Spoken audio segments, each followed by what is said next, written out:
नमस्कार, जिंदा एकेडमी के ऊपर आपका हार्दिक स्वागत है। आज ये स्टैटिस्टिक का लेक्चर नंबर 24 है। इससे पहले जो 3 लेक्चर हमने वाइटल स्टैटिस्टिक स्टार्ट की थी उसके पढ़े थे। एक बार के लिए मैं उन लेक्चरों को क्विक रिवीजन रिवीजन करवा देता हूँ आपको। सबसे पहले हमने ये पढ़ा था कि वाइटल स्टैटिस्टिक होती क्या है, उसकी डेफिनेशन पढ़ी थी। फिर मैंने ये पढ़ा था कि भाई वाइटल स्टैटिस्टिक के बाद में इसको मतलब कलेक्ट करने के कौन-कौन से मेथड होते हैं। इन मेथडों के बाद हमने ये पढ़ा था कि भाई जो हम इस यूनिट के अंदर जो पढ़ेंगे उसमें सबसे पहले जन्म दर हम पढ़ेंगे, फिर हम मृत्यु दर पढ़ेंगे, फिर हम जनसंख्या वृद्धि दर के माप पढ़ेंगे और लास्ट के अंदर हम लाइफ टेबल पढ़ेंगे। जस्ट इसके बाद जो हमने पढ़ा था वो पढ़ा था कि आपके पास जन्म दर पढ़ा था जिसको उर्वरता कहा जाता है। उर्वरता के हमने ये पढ़ा था कि भाई सीबीआर क्या होती है, मतलब क्रूड बर्थ रेट क्या होती है, स्पेशल बर्थ रेट क्या होती है, टोटल फर्टिलाइज रेट क्या होती है, सीएफआर भी हमने पढ़ा था। उसके बाद हमने डेथ रेट के बारे में पढ़ा था कि डेथ रेट क्या होती है। डेथ रेट के अंदर सबसे पहले मैंने पढ़ा था कि क्रूड डेथ रेट क्या होती है, फिर मैंने स्पेसिफिक डेथ डेथ रेट पढ़ा था और उसके बाद जो स्टैंडर्ड डेथ रेट पढ़ा था। स्टैंडर्ड डेथ रेट के अंदर हमने ये भी पढ़ा था कि स्टैंडर्ड डेथ रेट के अंदर दो क्षेत्रों की आपको तुलना की जा सकती है। यहाँ तक तो हमने पिछले 3 लेक्चरों के अंदर पढ़ा था। आज जो ये लेक्चर है 24वां, उसके अंतर्गत हम पढ़ेंगे कि भाई शिशु मृत्यु दर क्या होती है, मातृत्व मृत्यु दर क्या होती है, नवजात मृत्यु दर क्या होती है और बाद नवजात मृत्यु दर क्या होती है। चलिए मैं बिना किसी देरी के इसको शुरू करता हूँ।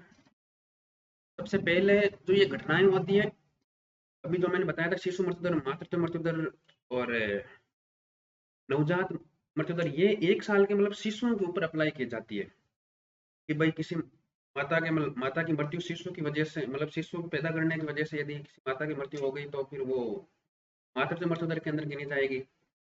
यदि किसी शिशु का मतलब 32 मतलब 4 सप्ताह के अंदर कोई शिशु यदि मर जाता है, नवजात होता है, तो उसको नवजात मृत्यु दर कहा जाता है। तो मतलब ये चीजें हम आगे पढ़ेंगे। सबसे पहले जो लिया है वो मैंने लिया है कि शिशु मृत्यु दर, तो इसको आईएमआर के द्वारा डिनोटेड किया जाता है। मोर्टेलिटी रेट कहा जाता है इसको। तो आईएमआर कैसे निकाला जाता है कि आपके फॉर्मूला होता है, वो होता है दिए गए वर्ष में 0 से 1 वर्ष तक के शिशुओं की कुल मृत्यु संख्या। मतलब कोई भी साल के अंदर यदि हमारे को शिशु मृत्यु दर निकालना है तो उस साल के अंदर 0 से लेके 1 वर्ष तक के जो भी शिशु होंगे, यदि उनकी मृत्यु हुई है तो उनकी संख्याओं को हम ऊपर रखेंगे। और उस वर्ष के अंदर सारे जितने भी जीवित शिशुओं की संख्या है, टोटल जितने भी शिशु जन्म लिए उनकी संख्याओं को यदि मैं डिवाइडेड कर देता हूँ और मल्टीपल यदि मैं 1000 से कर देता हूँ तो मेरे को आईएमआर प्राप्त हो जाता है। आईएमआर द्वारा किसी भी देश की स्वास्थ्य की सुविधाओं का अनुमान लगाया जाता है। ये क्वेश्चन कई बार आया है कि किसी देश की स्वास्थ्य की सुविधा का अनुमान लगाने के लिए किसका उपयोग किया जाता है, तो वो लिया जाता है शिशु मृत्यु दर। ये हमें भी पता है कि यदि किसी देश के अंतर्गत यदि शिशु मृत्यु दर यदि ज्यादा हो रही है तो उस देश की क्या है, स्वास्थ्य सुविधा क्या है, कम है। ये आपके पास मतलब 0 से 1 वर्ष तक यदि बच्चे मर रहे हैं तो इसका क्या हुआ कि मतलब उसका जो हेल्थ जो डिपार्टमेंट है वो क्या है, वीक है। ये पर्याप्त दर नहीं होती। ये बहुत कम बार पूछा जाता है पर्याप्त दर है या नहीं है। आईएमआर की गणना के लिए जनसंख्या समूह की आवश्यकता नहीं होती, पर इसमें सबसे जो इंपॉर्टेंट लाइन है वो है आईएमआर के द्वारा किसी भी देश की स्वास्थ्य की सुविधाओं का अनुमान लगाया जिसमें। दूसरा इसका जो फॉर्मूला होता है वो आपको याद होना चाहिए कि 0 से 1 वर्ष तक सारे शिशु जो भी मरे हैं उस साल के अंदर उनकी संख्या, उस साल के अंदर जितने भी शिशुओं का जन्म हुआ है या जीवित शिशु हैं उनकी संख्या को इंटू मल्टीपल 1000 से कर दिया जाए तो वो मेरे को शिशु मृत्यु दर प्राप्त हो जाती है।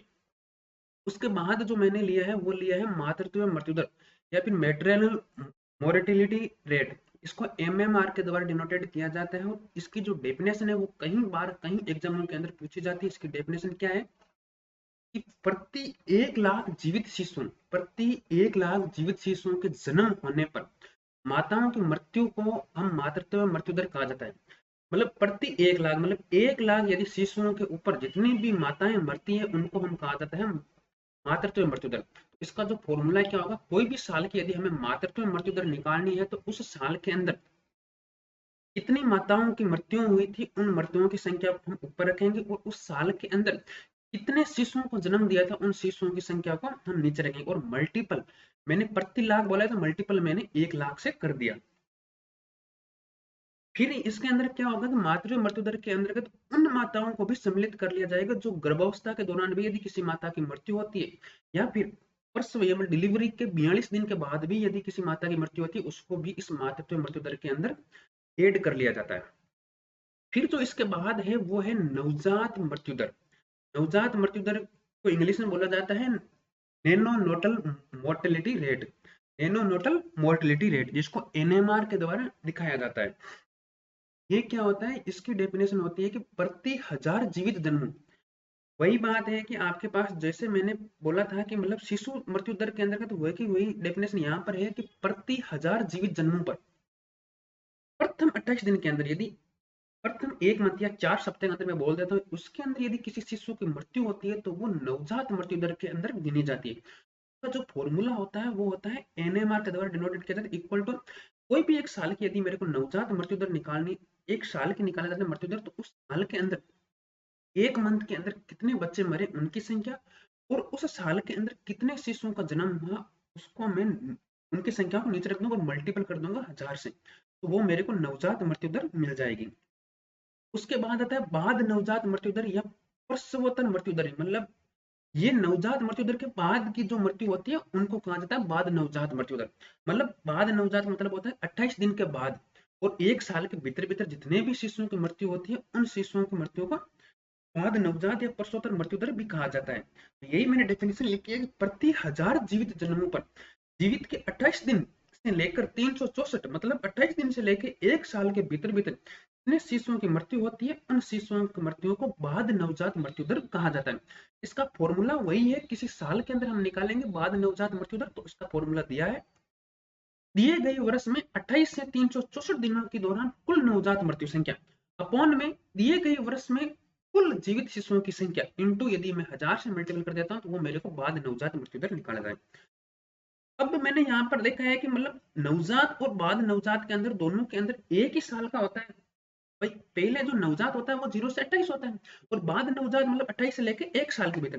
तो दोनों घटक किसके हुए, दोनों घटक हुए शिशु मृत्यु दर के। शिशु मृत्यु दर के अंदर 0 से लेके 1 साल के भीतर भीतर जो शिशुओं की मृत्यु होती है उनको कैलकुलेट किया जाता है, और नवजात और बाद नवजात को मतलब 1 साल को बीच में से तोड़ के 28, पहले 28 शुरुआत के 28 दिन होते हैं वो नवजात होते हैं, और आखिर 28 से लेकर 364 दिन के होते हैं उनको बाद नवजात मृत्यु दर कहते हैं।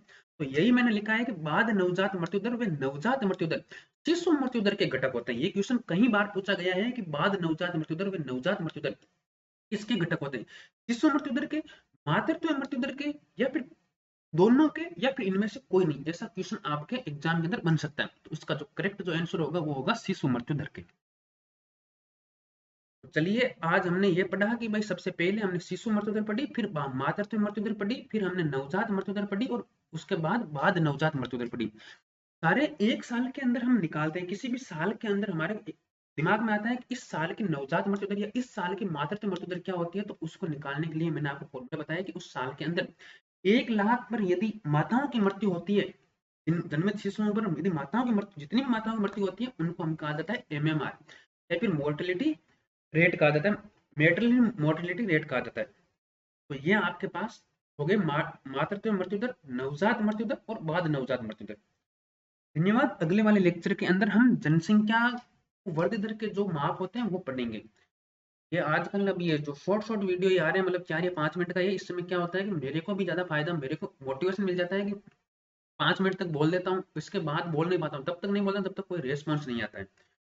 ये छोटे छोटे वीडियो आएंगे, आप देखते रहें, इनका रिवाइज करते रहें, जिनका पढ़ा हुआ है उनका, और जिनका नहीं पढ़ा हुआ है वो एक नोट्स बना ले पर्टिकुलर। ये नोट्स आपके लिए सफिशिएंट है। मैं पहले ही बता देता हूँ कि एएसओ वैकेंसी के लिए स्टैटिस्टिकली नोट्स सफिशिएंट है। चलिए द अकेडमी को सपोर्ट कीजिए और सब्सक्राइब कीजिए अभी तक सब्सक्राइब नहीं किया तो। ये तब तक के लिए धन्यवाद। मिलते हैं हम अगले वीडियो के अंदर 25वें लेक्चर के अंदर।